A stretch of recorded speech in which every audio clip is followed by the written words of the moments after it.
Hi everyone, it's Maya. Coffee, water, tissues? Good, because today it's about breakups. And yes, I know, it hurts. But we'll talk about it like human beings, without melodrama, without he's a monster, I'm a saint. The point is to survive the first days after a breakup and not do the biggest stupid things that then hurt even more than the it's over itself. Let's start with the most important. You have the right to feel everything. Seriously. Sadness, anger, longing, relief, anger at yourself, anger at the world. Emotions are not a verdict, only a wave. It comes, goes, comes back, goes. Your job? Not to build a house on that wave. Okay? Ride it and keep your head above water. Seriously, it sounds banal, but that's the only job at the start. And now the specifics. The first 72 hours after a breakup are the moment when it's easiest to do something you'll regret. That's why let's set fuses. First, zero contact. Yes, I know. You want to close it, explain, ask, is there sure? No, this is not the time for love negotiations. This is the time for detox. If you have to send one sentence, then only something like, I need space. Let's not write to each other for X weeks. And that's it. No, but remember when? No, maybe though. Put the phone down. If necessary, block the number for a while. That's not childish. That's hygiene. And it is mandatory. Okay? Second, digital hygiene. Social media can turn a breakup into a reality show. Do you know what the brain does when it looks at an ex's profile? It produces dopamine and pain at the same time. Such a beautiful torture. So don't do that to yourself. Log out, turn off notifications, remove shortcuts from the screen. If necessary, ask a friend to change your passwords for a week. Yes, that much. And don't post proof that you're having a great time, because that's childish and it doesn't help. Third, remove triggers from your field of view. Take a box. Inside, photos, souvenirs, the hoodie with his smell, the ticket from your concert. Box on top of the wardrobe. Not in the fireplace, okay? Put it away. Give yourself time. Let it disappear from sight. This isn't denial, it's prevention. Fourth, the body. Seriously, the body. After breakups, people don't eat, or they eat junk. They sleep for 3 hours or 13. You won't win here with willpower. Set a rhythm like for a teenager before an exam. Water, food, movement, sleep. In the morning, a sip of water and something with protein.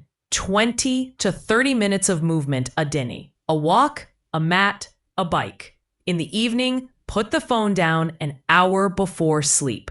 It won't make you stop missing, but it will make you not go crazy. And crying. Crying is okay. Crying is a sanitary crew for the nerves. It wipes and moves on. Just please, don't drown it in alcohol in the style of, I'll be right back. I'm just gonna have fun to forget. Revenge on your ex through partying? Netflix won't buy that. Because you don't want to forget. You want it to stop hurting. And those are two different things. Maya, what about the overthinking? I know them all. Is it actually my fault? Maybe I misunderstood? Ugh, what if back then? Yes, I know. Seriously. Give them frames. I call it the window for despair. 2 times a day for 10 to 15 minutes max. Turn on a timer, allow yourself to cry, to write in a notebook everything ugliest and truest. And then you close the window and do something that keeps you alive. A shower, a walk, a call to a trusted person, an episode of a series, work. Despair without frames spills everywhere. Despair within frames does its job and goes. I know it's tempting to talk one last time. Only that the last time in breakups is like chips, supposedly one, and it ends at the bottom of the bag. If that conversation makes sense, then not in the first week. Only when both sides have cooled down, when you know what you want to say and what you want to hear, and when you really count on an answer that you won't like. Earlier, it's only fuel for hope. That is, for pain. You'll say, but I need closure. Okay, do the closure on your side. There's a good old ritual, a letter you won't send. Write everything to him, without censorship. Throw it away, burn it, put it away. Not so that the ex understands something, so that your nervous system hears your own, the end. Does it work? It works. Not always in one day, but it works. You'll say, maybe meet someone right away? No. Dating to numb the pain ends in double pain. The first weeks are for you, not for proving to the world that you don't need it. Lean on your people. Choose 2 people, one for crying, the other for laughing. Call, go for a walk, ask for some simple favors. That's not weakness. That's being human. Isolation is the best friend of drama. And now something I'll say plainly. Block the stalking pads. Shared places, mutual acquaintances, shared playlists. These are mines. If you can, avoid them. If you can't, prepare emergency sentences. I don't comment on my breakup. Thanks for the concern. We'll come back to it another time. No, we don't see each other. 0 details. Details are a drug for the curious. And one more thing. Laugh, even through tears. A sense of humor isn't a betrayal of grief. It's a vent. When someone says, oh, you'll be back in the game quickly, you can throw in, easy, first I'll get back to sleeping. A smile helps the nerves. And the nerves, seriously, now need everything that's helpful. And what about guilt? Yes, that guilt. It's my fault. I'm not good enough. I should have tried harder.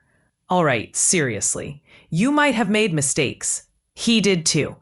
2 truths can be true at the same time. A breakup rarely has one culprit and one victim.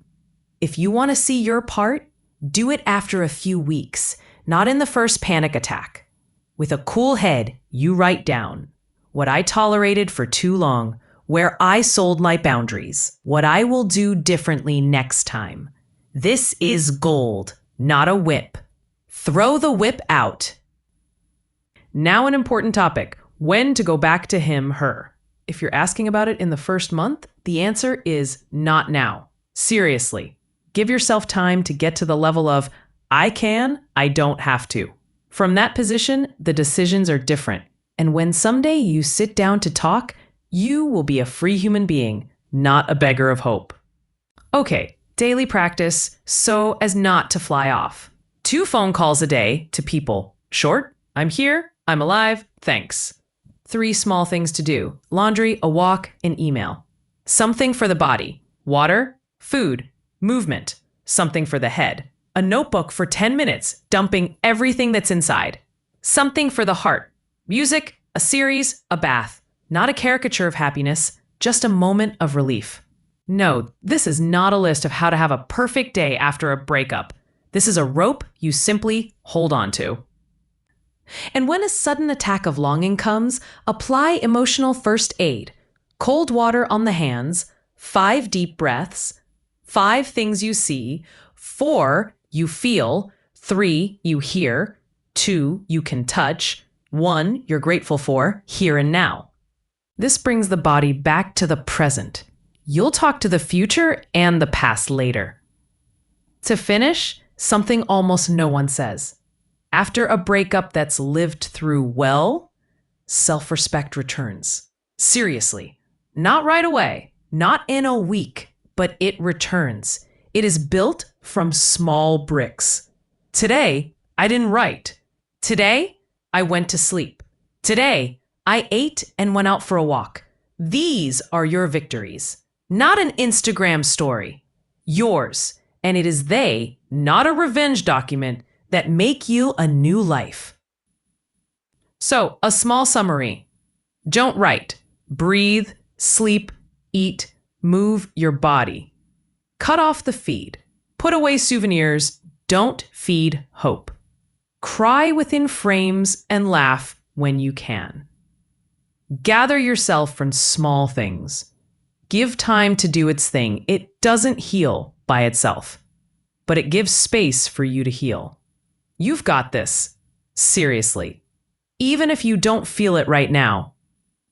Write in the comments what tempts you the most in the first week after a breakup and how you deal with it. And if this episode was support for you, leave a like and subscribe. It helps me make more episodes for you when they're really needed. This was Outside the Drama. I'm Maya. Take a sip of water, put the phone down, and I'll talk to you next time.